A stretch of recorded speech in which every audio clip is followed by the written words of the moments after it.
Before I make anything into a printable model, I want to make sure I can render the model. In this case, mostly because Sintel has her particle hair, and we somehow have to get the look of her hair into the printable model, and that's a difficult one. I will add the layer with the cameras. That was layer 10, I think. No, that's a rig. Look for the cameras. These are cameras. And you see we have Sintel in a close-up. That's good enough to see if her hair works well. I will go to the render settings. This is all really big. If you find a file that has this, you can zoom in and out by holding Control and holding your mouse wheel. But if it's really big, just hit the home button on your keyboard. I want to look at the settings for the scale, the dimensions. See, I don't want to render 6000 by 6000 pixels. I think 10% of that is more than enough. 600 by 600, easily enough, and 5 points anti-aliasing. I just want to do a really quick render. I will save my file and I will just hit render, see what happens. And I do think I remember there was a little problem. One of the problems can be that Blender can crash, of course. So we go to Sintel. I'm not too worried about this. I did save the file. That's one of the things you may want to do. And I can just reopen it, and I want to check my settings are still there. I'll just hit render again. Something you will notice if you do render, this blocked while rendering is because it is a very special version of Blender. This is kind of between the old render version and the new cycles render. We had Brecht working on this version of Blender for us, and it was highly experimental. Normally you can keep working in your Blender file during the rendering. On this movie they simply said no, we'll not allow that. That will keep Blender a lot more stable. So we're building the ray tree. What we're seeing now is subsurface scattering. That makes her skin look like proper skin, and it should very quickly start rendering actual hair and stuff. Come on, don't tell me it's finished. No, it's still working. You see, I don't really want to spend too much time on the rendering stuff, but we do want to set it up properly.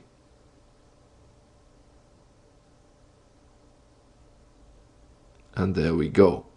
See, I'll just wait for a couple of seconds. And what I want to see is the color of her hair.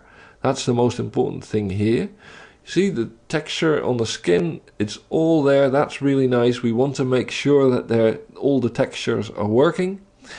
And her face looks good, everything seems to work, the eyes look nice too, but I do notice her hair is pitch black.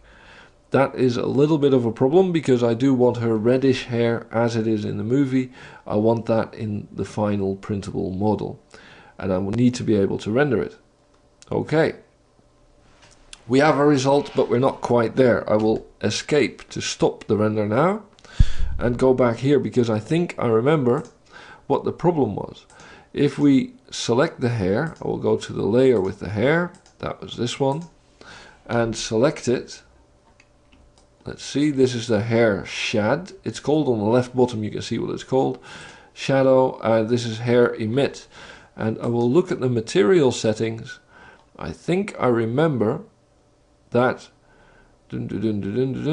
was this the group? No, that's UV layers. There is a light group assigned. What this means is only objects in this group can cast light on the hair.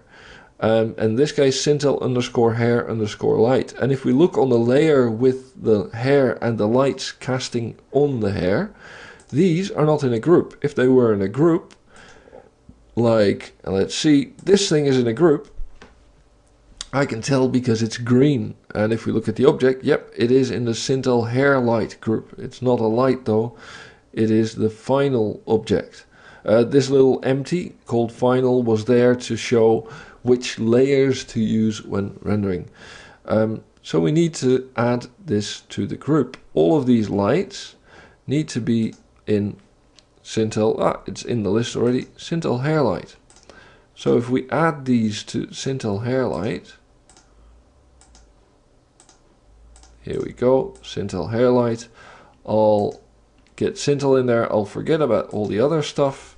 Just get the cameras in and I will render again. So we're taking a little extra time just to make sure the lighting works. It's going to save us trouble later.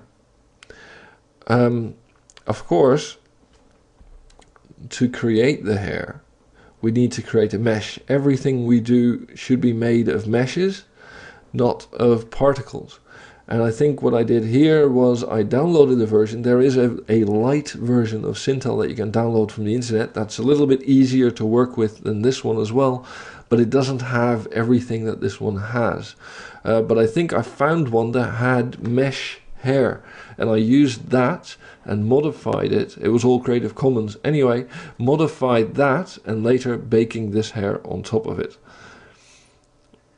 And this is starting to look pretty darn good.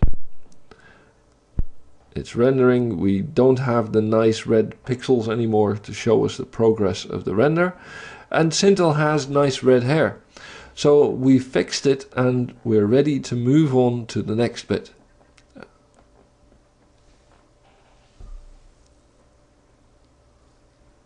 Nice. I'm happy.